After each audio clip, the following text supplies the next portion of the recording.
Hey guys!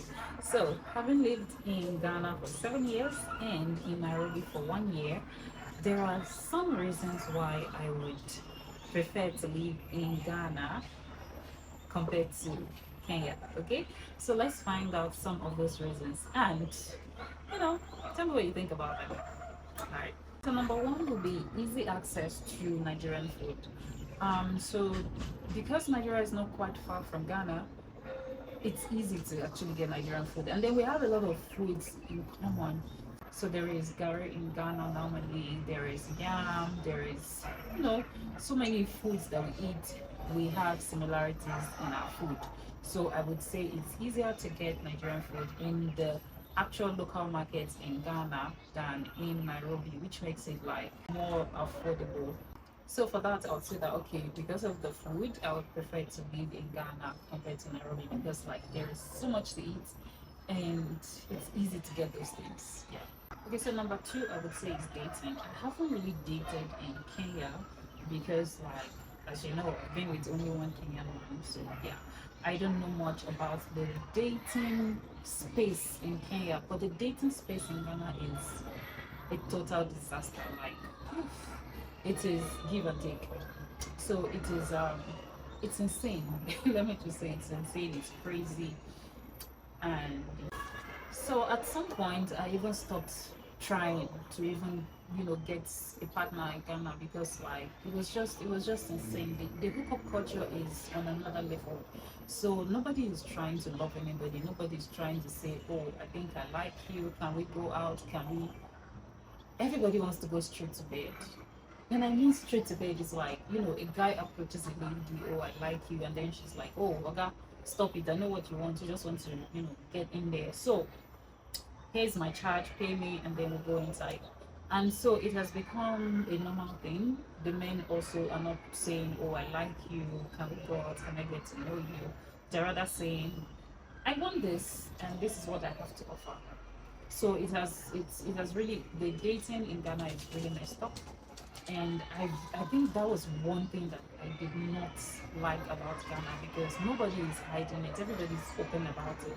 Like everybody's like, yeah, this is it. So you want a bite of me? I want money for this. I want money for that. And so it has become hookup. The hookup culture is on another level, and because of that, I wouldn't love to live in Ghana because yeah, I was pretty much lonely, and I just had to focus on work while I wait for the right person. So yeah, that's so a lot of Ghana men would say, oh, Nigerian men are taking our women, blah blah blah blah blah. Oga, go and learn how to be romantic and stop complaining. And they're stingy. Yeah, Kenyan men are stingy. Both young and old, they are stingy. Nobody's giving you nothing. Like I said, it's hookup. You want it, you give this for it, and then you get it. So it's just the romance is not there, the money is not there, and you want the lady to be there and be like, oh, my husband or my boyfriend. So the ladies are also like, I mean, I'm not saying it's okay to do what they're doing, but like Ghanaians are like the Igbos of Nigeria. Nothing concern them with respect. So they speak to both the young and old the same way. There is no, that cultural respect thing. And then you can't scold anybody in Ghana, no matter how young you think the person is. Like, oh, this person should be like my younger sister. So I should be able to tell you that, oh, what you're doing is wrong, or this is how you do it. They would, like, you know, so that is not there. And yeah, I would say in Kenya people are more like, even though Kenyans behave western, they still have that respect. Like they still have that, they know how they speak to an adult and how they speak to a child differently, in a way that you're not being rude and being like, oh, nobody can talk to me kind of thing. So that, I would say, for that I would pick Kenya because culture and respect is really very important. So once people are 18 in Ghana, they can do whatever they like, go out and come back whenever they like, have new things. Nobody's going to ask you, where did you get that phone from? At your age, you're having iPhone 14. Where did you get it? Nobody's going to, like, yeah. they come and go whenever, and they hardly leave their parents' house. You would find a grown man, like when I was like when I was still in Accra, and this guy I met in church was like, oh, he likes me and whatever. Okay, so what do you do? Oh, I'm a photographer. I'm like, okay, cool. Where do you live? Oh, I live with my parents. And I'm like, you're almost 35. And then there was another guy too I met, and that guy was like almost 40. And he's like, oh, my mom this, my mom that. And I'm like, wait, where do you live? And he said, oh, I live with my parents. So I'm like, okay, boy, bye. So Ghanaians have that thing where they just feel so comfortable that they don't leave. And it's normal. It's like, yeah, I'm gonna just be here and live here for the rest of my life. Like, so on that note, I would say no. I need. I would say no. Nah, not gonna. So I would say Ghanaians and Nigeria have a lot of similarities, and on this note, I would love to be in Ghana because like it's easy to meet my own people. It's easy to meet people that you speak with, the people that you relate with, you're on the same vibe, you're on the same wavelength. They when it comes to like the partying, the stuff, it is vibey, it is similar. So it is relatable and it feels comfortable because these are like your own people. So Ghanaians and Nigerians are like siblings that fight a lot, but we also settle on time and move on, and life goes on. So yeah, Ghana. Cost of living in Ghana is like, let me not say Ghana, let me say Accra. Cost of living in Accra is very, very expensive. Like, when I got to Nairobi the first time, I'm like, wait, why was Ghana so damn expensive? Because I couldn't just believe it. Like, why? So Ghana is so expensive. Cost of living is expensive because like you have to pay rent for 2 years. You have to food is relatively cheap, yeah, relatively, but rent is expensive, and the schooling is expensive. Like as a foreigner, why am I even called a foreigner? Because it's like Ghana, Niger. So why? Anyway, as a foreigner, I had to pay my school fees in dollars, and it was more than 1,500. Okay, so the first school I went to before I had to switch schools, it was I was paying 1,700, and the school wants this school fees in a month. Yes, in the first month of resumption you should have paid $1,700. Do you know how much money that is? And I'm like, wait, what? I My father is not Dangote. you know my father is not Otedola either. He is a businessman that is trying to give his children a better life, and he has six of us. So how is he supposed to pay 1,700 for just me when the remaining five are also in school at the same time? And it didn't make any sense because there was no installments allowed, nothing. You had to pay everything in 1 month. So after the first 1 year, in fact the third semester, I didn't write the exams because these people would not allow me write exam until I paid the remaining, what was it, $300 or $400 that was remaining. And I'm like, gosh, guys, I'm not running away. Like, if I don't pay this money, then I don't get to continue with my education, right?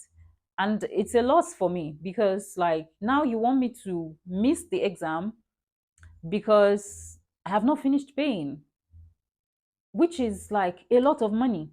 And then a semester is what, 3 months. So anyways, I had to drop out from there, and I went to in search of another school. So I found another school where I could pay in installments, and we were paying 1,550 at the time. Yes, $1,550 at the time.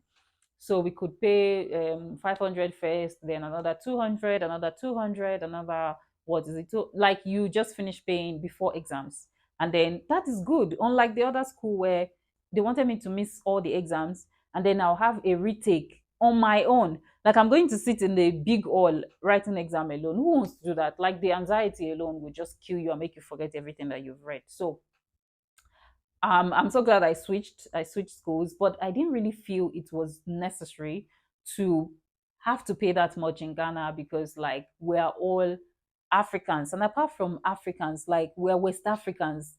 Ghana is just what 12 hours trip from Nigeria. So why did I have to pay all that money?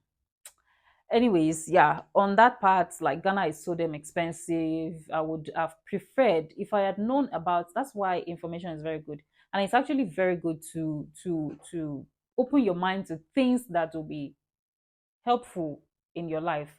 So if I had known about East Africa, I would have come to Kenya or go to Rwanda. Like Rwanda, people are going to a university for $180 per semester, and I was paying 1,500, $1,700 in Ghana. Now that I think about it, I'm so pissed off. But anyways, Ghana was the starting point for my life, and I'm glad that I did that. I'm glad that I went on that journey, on that path. But if I'm to do it again, I would rather come out here and study something nice, right? So yeah. So on the issue of rent, I would choose Kenya. Why? Because in Kenya, I wouldn't have to cough out 2 years rent like I had to in Accra. The landlords don't even listen to you. Nobody's even bargaining with you. You are paying whether it's how much dollars in a month, and you're paying for 2 years. And Ghana is not cheap, like I said. And the environment that I lived in Accra, it's eyebrow. It is not cheap. So having to pay 2 years for that, it's really something. And nobody cares how you get the money. Like you can be on the streets for all they care. So yeah, I would actually pick Kenya because I can pay for a month or two from the start. The other two is just for maintenance and stuff, which I can always get back when I'm leaving. So I would rather pay my rent monthly and then go find something to do, try to bring money together to pay for the subsequent rents, which I think it really makes life easy for all of us, doesn't it? Instead of having to do whatever to get your rent and pay for 2 years because the landlord needs the money like no no no no no because you're going to run away. Yeah, so I would say, and then even in the house there's nothing there. Like the apartment I rented, there was nothing inside. It was empty. Even the kitchen area had nothing. It was an empty room. Just close your eyes and visualize an empty room called a kitchen. Like, how is this a kitchen? There is no sink, there is no cabinet, there is no nothing. So I had to fix all those things with my money. And then when I was leaving, I couldn't carry it because, like, why would you carry all that? So I had to touch up the place for the landlord, put wallpaper, made an office, and even the bathroom, a lot of things were spoiled. I had to replace because I hate nasty stuff. But anyways, on that note, I would actually prefer Kenya because even if you're renting an unfurnished apartment, you will still have cabinets in the kitchen. At least you will still have the sink, you have cabinets, you would have, you know yeah, at least that much. And then they would repaint for you, because when I had to rent a house for someone, I remember the caretaker was like, okay, we'll take today to paint, and then they painted and they coated it twice before the person moved in. So like that is Kenya for me. Customer service, that's what I'm talking about. When it comes to tourism, I think you already know where I'll pick, don't you? I would pick Kenya. Why? Because I want to explore East Africa. I want to see what Kenya has to offer. I want to see what is out here in East Africa compared to, places I've been in West Africa. I would love to explore East Africa more and see what is here and what East Africa has to offer. So definitely Kenya it is for me when it comes to tourism. And there are a lot of places to visit. There are also a lot of places to visit in Ghana. Expensive, yes, in Nairobi too, in Kenya, expensive. Just hold money. You have fun in both places. But for me, I would prefer Kenya because like it is new terrain for me. It is not what I'm used to. So Kenya.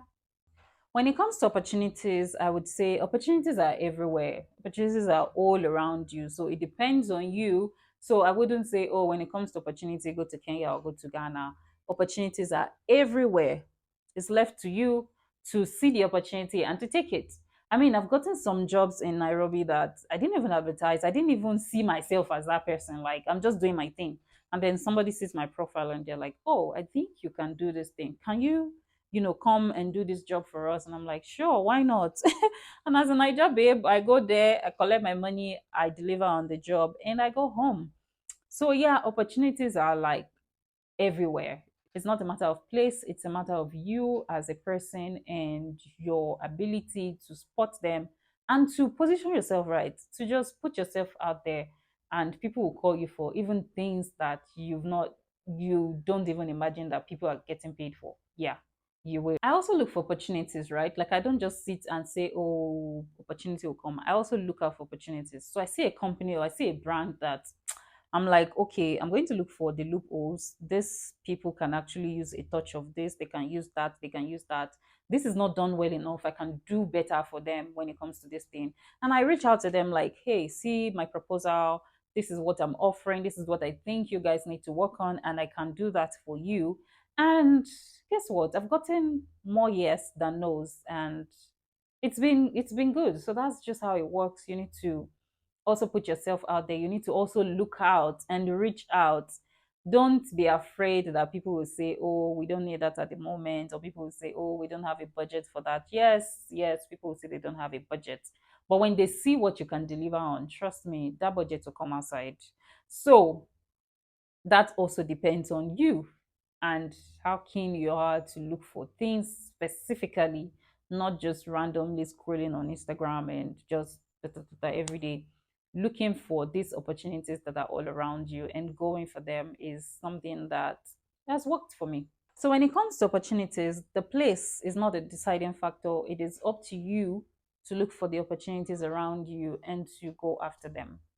So let's talk about the similarities in both countries. So, great facilities, cool spots, lovely ambience. Like, you go out and you're like, oh my God, where am I? Yes, the ambience is beautiful, the spot is great, it's cool.